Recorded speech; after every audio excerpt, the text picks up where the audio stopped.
우리에게 주시는 하나님의 말씀은 요한복음 12장 20절로 26절까지의 말씀입니다.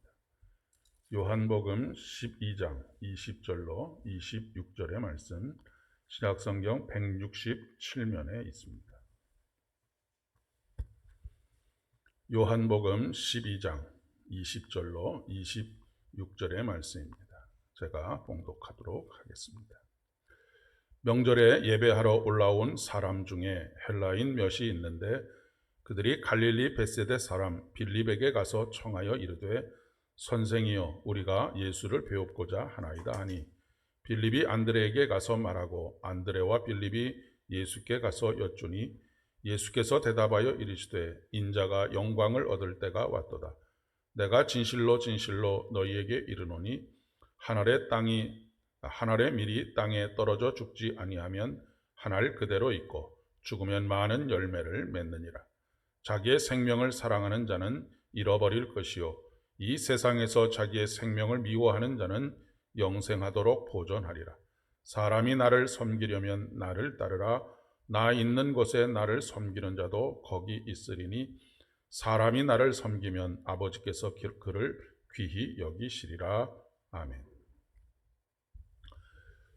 우리 속담에 뭐로 가도 서울만 가면 된다라고 하는 말이 있습니다.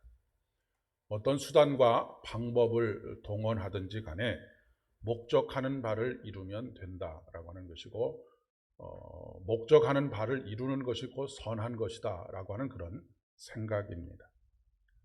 꽝 잡는 것이 매다라고 하는 말도 비슷한 맥락의 의미를 가지고 있습니다. 하지만 여러분이 잘 아시는 것처럼 목표와 목적을 이루는 것도 중요하지만 그 목적과 목표를 이루어가는 방법, 과정 또한 중요합니다. 그리고 어찌 보면 그 과정과 방법이 훨씬 더 목표와 목적을 이루는 것보다 중요할 수 있습니다. 특별히 신앙의 삶에 있어서는 우리의 실패가 곧 하나님의 실패가 아닙니다. 우리의 성공이 꼭 하나님의 성공만도 아닙니다.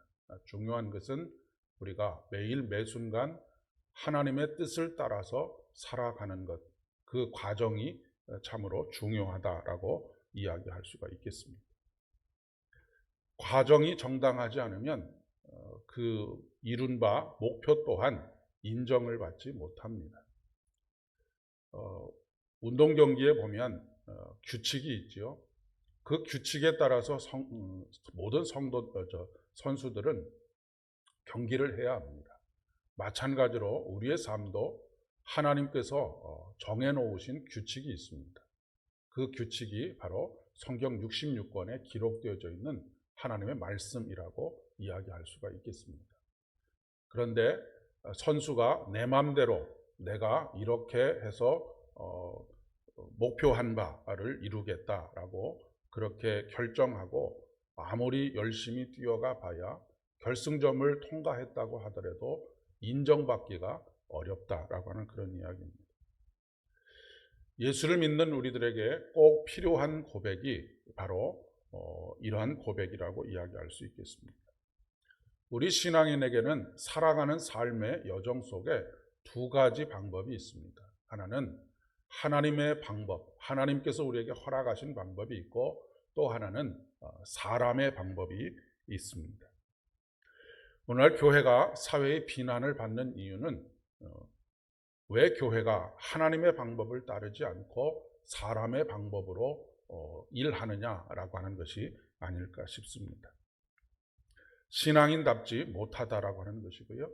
그리고 신앙인답지 못하게 사람의 방법을 취하여서 살 것 같으면 너희들 스스로가 신앙인이라고 하지 말아라 라고 하는 것이 핵심이 아닐까 싶습니다. 그럼에도 불구하고 우리는 하나님의 방법보다는 사람의 방법에 유혹을 받고 이끌림을 받는 그런 삶을 살아갈 때가 굉장히 많이 있습니다. 가장 대표적인 것이 교회 세습의 문제가 아닐까 싶습니다. 여러 가지 합당한 이유들, 논리적이고 전혀 무모한 그런 것은 아니라고 생각합니다. 나름대로의 교회의 사정도 있고 이유도 있지만 그보다 훨씬 더 중요한 원칙은 사람이 교회를 세워가는 것이 아니다라고 하는 것이고 하나님께서 교회를 세워가는 것이기 때문에 그렇게 하면 안 된다라고 그렇게 믿고 있는 것이죠. 그런데 사람의 방법은 쉽습니다. 그리고 당장에 이 방법을 행하는데 어려움이 없겠다, 유리해 보인다라고 하는 그런 생각을 가지게 되죠. 저희 아버님께서 오랜 세월 동안 세무사를 하셨었는데 제가 고등학교 때, 대학교 때 잠시 그것을 그 일을 도와드리려고 이렇게 가서 보면 그때 당시에는 이렇게 뭐랄까요, 지금보다 훨씬 더 투명하지 않은 세정이 있었습니다. 그래서 세무서 직원이 사무실까지 찾아와서 노골적으로 돈을 요구하는 그런 경우들이 굉장히 많이 있었습니다. 그런데 아버님께서는 그것을 정당한 어떤 법 테두리 안에서만 집행되어지기를 원했기 때문에 그런 것들을 거절하면 세무서의 직원들이 하는 얘기가, 공통적으로 하는 얘기가 그런 것이었습니다. 맑은 물에는 고기가 살 수 없습니다 라고 하는 그런 논리를 가지고 너무 그렇게 빡빡하게 융통성이 없는 것으로 표현하고, 융통성이 없으면 사람이 모이지 않고 돈도 모이지 않으니 그렇게 하면 안 된다라고 그렇게 오히려 질책을 하는 그런 모습들을 보이고도 했던 것을 기억합니다. 하나님의 방법이 아닌 사람의 방법으로 당장의 위기를 모면할 수 있고 당장의 손해를 모면할 수 있을 것 같지만 그렇게 하는 것이 하나님의 의를 이루어드리지 못하는 것이죠. 오늘 본문 바로 직전에 예수님께서 예루살렘에 입성하시는 사건이 기록이 되어져 있습니다. 사람들이 환호하지요. 호산나 찬송하리로다, 주의 이름으로 오시는 이여 라고 찬송하고 있습니다. 그런데 어찌 보면 동상이몽의 꿈을 꾸고 있는 것이죠. 예수님을 따르는 수많은 사람들이 있었습니다. 어떻게 보면 예수님께서는 이 시대에 아이돌과 같은 비슷한 그런 팬덤을 형성하고 있었고 수많은 사람들이 예수님께 열광을 하고 있었습니다. 그도 그럴 것이 병자를 낫게 하기도 하시고 또 아주 쉽게 머릿속에 쏙쏙 들어오게 말씀을 전해 주시기도 하시고 하나님 나라의 말씀을 풀어 주시기도 하시고 하는 것을 보면서 아주 매력을 느꼈을 것입니다. 그리고 결정적인 사건이 하나 있었는데 그 결정적인 사건이 뭐냐면 오병이어의 사건입니다. 여러분이 잘 아시는 것처럼 물고기 2마리와 보리떡 5개로 5,000명이 넘는 장정들을 먹이고도 남는 그런 사건이 벌어지게 됐죠. 이 사건을 계기로 해서 무리들은 예수님을 왕으로 옹립하고자 하는 운동이 일어났습니다. 이 예수님을 우리의 왕으로 모셔서 우리의 모든 먹고 사는 문제를 해결하고 뿐만 아니라 다윗과 같은 왕으로서 이 기적을 행하시고 모든 능력을 가지고 계신 이분이 우리의 왕이 된다라고 한다면 다윗은 어떤 왕입니까? 다윗은 전쟁터에서 거의 모든 인생을 보낸 왕인데 전쟁터에서 한 번도 패해 본 적이 없는 왕입니다.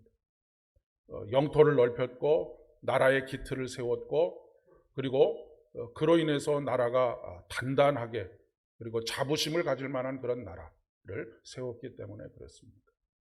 그런데 지금 이스라엘 백성들의 상황은 어떤 상황에 놓여 있느냐면 로마의 식민지에 놓여 있습니다.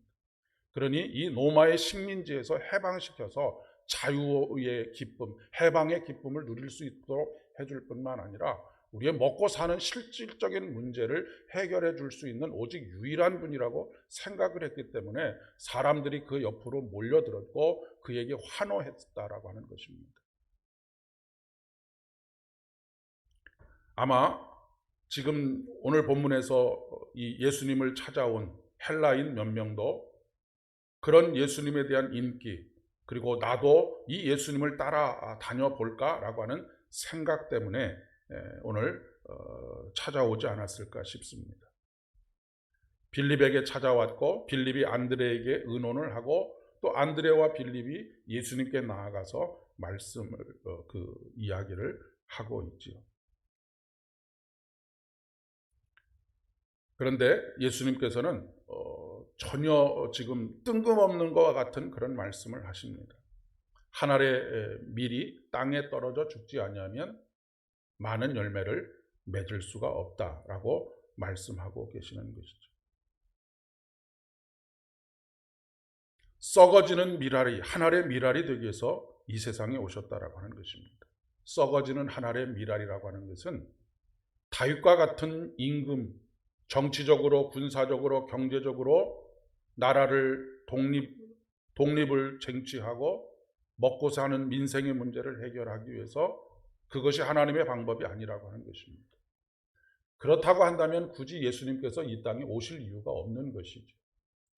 어떤 능력이 출중한 어떤 사람을 택하셔서 그 사람으로 하여금 전쟁에 승리하게 하고 그 사람으로 하여금 나라를 든든하게 세우고 독립을 쟁취하도록 했을 것입니다. 그런데 굳이 예수님께서 하나님이 되신 예수님께서 이 땅에 오신 이유는 한 알의 썩어지는 밀알, 즉 십자가를 짊어지시고 그 십자가로 말미암아서 인류를 구원하시기 위해서 이 세상에 오셨다라고 하는 것을 말씀하고 있는 것이죠.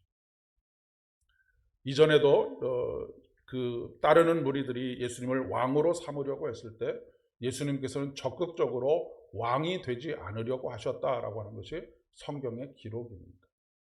그것이 하나님께서 원하시는 방법이 아니시다라고 하는 것을 말씀하고 있는 것이죠. 우리의 믿음의 조상인 아브라함을 통해서 야곱을 통해서 인간적인 방법이 당장에는 문제를 해결하는 것 같지만 결국 그 삶이 고단한 삶이 될 수밖에 없다라고 하는 것을 아주 적나라하게 보여주고 있지 않습니까?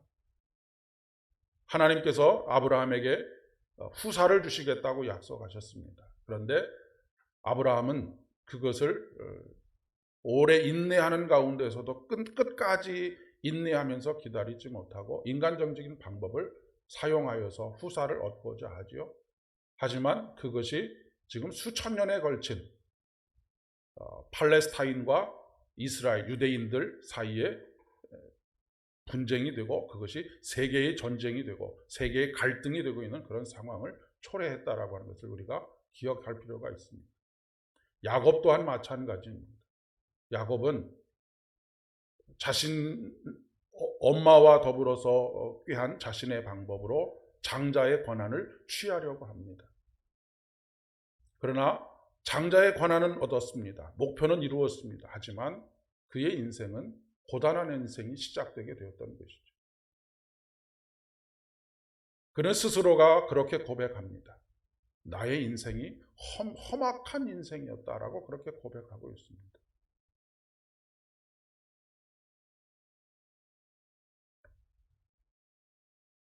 하나님께서는 이사야 55장 8절로 9절의 말씀에 내 생각은 너희 생각과 다르며 내 길은 너희의 길과 달라서 하늘이 땅보다 높음같이 내 길은 너희 길보다 높으며 내 생각은 너희 생각보다 높으니라.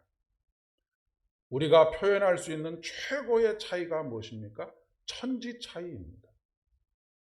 하늘이 높은 것 같이 하나님의 뜻은 높아서 우리의 뜻과 비교할 수가 없다라고 하는 그런 이야기입니다. 그런데 우리는 겨우 그 하나님의 뜻 안에서 발견된 아주 작은 부분을 가지고 이것이 옳고 이것이 하나님께서 허락하시는 길이다라고 그렇게 생각을 하는 것이죠. 지금 다종교 상황, 이 사회 속에서 과연 우리 그리스도인들이 어떻게 살아가야 할 것인가라고 하는 것에 대한 고민들이 다 계실 것입니다. 그 가운데 독버섯처럼 파고들고 있는 것이 종교다원주의이기도 하죠. 어찌 보면 그렇게 주장하는 것이 굉장히 논리적이고 합리적이고 이론적이라고 생각할 수 있습니다. 어떤 방법을 통해서든지 하나님께로 나아가면 된다. 그것은 우리 생각입니다. 하나님께서 우리가 구원을 얻을 수 있는 길을 허락해 주셨고, 그 방법을 통해서 예수 그리스도의 십자가의 죽음을 통해서 우리에게 구원을 얻게 해 주셨는데, 우리가 생각하는 이론적이고 합리적이고 논리적인 방법을 가지고 우리가 구원을 얻을 수 있다라고 주장하는 그것은 하나님께 마지막 날 인정받을 수 없는 일이다라고 하는 것을 이야기해 주고 있는 것이죠. 하나님의 생각과 내 생각 중에 무엇이 더 확실하고 무엇이 더 완전한 것일까요? 당연히 하나님의 생각이 완전하시고 확실하신 것입니다. 오늘 26절 말씀에 사람이 나를 섬기려면 나를 따르라 라고 말씀하고 있습니다. 예수를 믿는다는 것은 예수를 따르는 것입니다. 예수를 따른다라고 하는 것은 예수님께서 살아가신 방법대로 살아가는 것이라고 그렇게 이야기할 수가 있겠습니다. 그 생각과 방법을 하나님께 맞추는 것입니다. 좁고 험한 길이지만 따라가야 하는 길인 것이죠. 당장에 손해를 보는 한이 있더라도 따라가야 하는 길이라고 하는 것입니다. 헬라인 몇 명도 예수님을 따르고자 예수님을 만나게 해달라고 그렇게 요청했을 것입니다. 누구든지 나를 따라오려거든 자기를 부인하고 자기 십자가를 지고 나를 따를 것이니라 라고 말씀하고 계십니다. 그리고 사람이 나를 섬기면 내 아버지께서 그를 귀히 여기시리라. 나를 섬기는 자는 나를 따르라 라고 말씀하시고, 나를 섬기면 아버지께서 그를 귀하게 여기시리라. 하나님께서 원하시는 삶의 방식, 하나님의 방식으로 그렇게 하나님을 따라가는 사람들을 귀하게 여기신다라고 말씀하고 계십니다. 고난주간을 통해서 내가 짊어져야 할 십자가가 무엇인지 깊이 묵상하는 시간들이 되어지기를 소망합니다. 그리고 그것이 예수님을 따르는 방법입니다. 그렇기 때문에 우리는 결단해야 하는 것이죠. 두 주인을 섬길 수 없다라고 말씀하고 계시기 때문에 그렇습니다. 하나님의 방법도 따르고 사람의 방법도 따르면 되지 않겠습니까? 라고 하는 것이 아니라 두 주인을 섬길 수 없다라고 말씀하고 있습니다.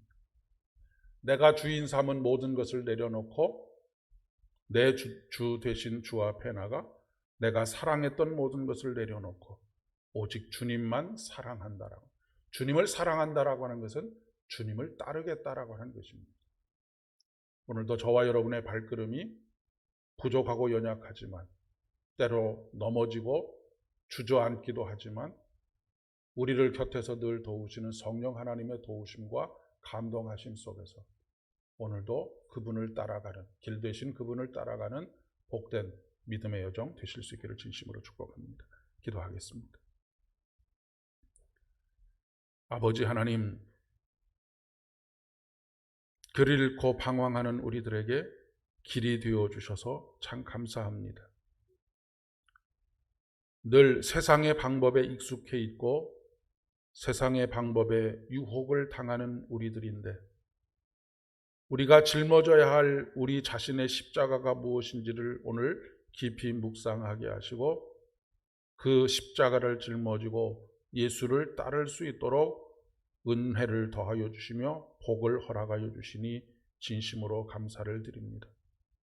아버지 하나님, 우리의 능력으로는, 우리의 의지와 결단으로는 주님을 따를 수 없사오니 성령 하나님께서 오늘도 우리를 감동하여 주시고 우리의 발걸음을 지켜주셔서 우리가 옳다고 생각하는 각각의 제 길로 가지 않게 하여 주시고, 오직 하늘에 썩어지는 미랄로서의 삶을 통하여 우리에게 구원을 허락하시고 우리를 존귀한 사람이 되게 하신 그 예수님의 길을 따르는 우리들 되게 인도하여 주시옵소서.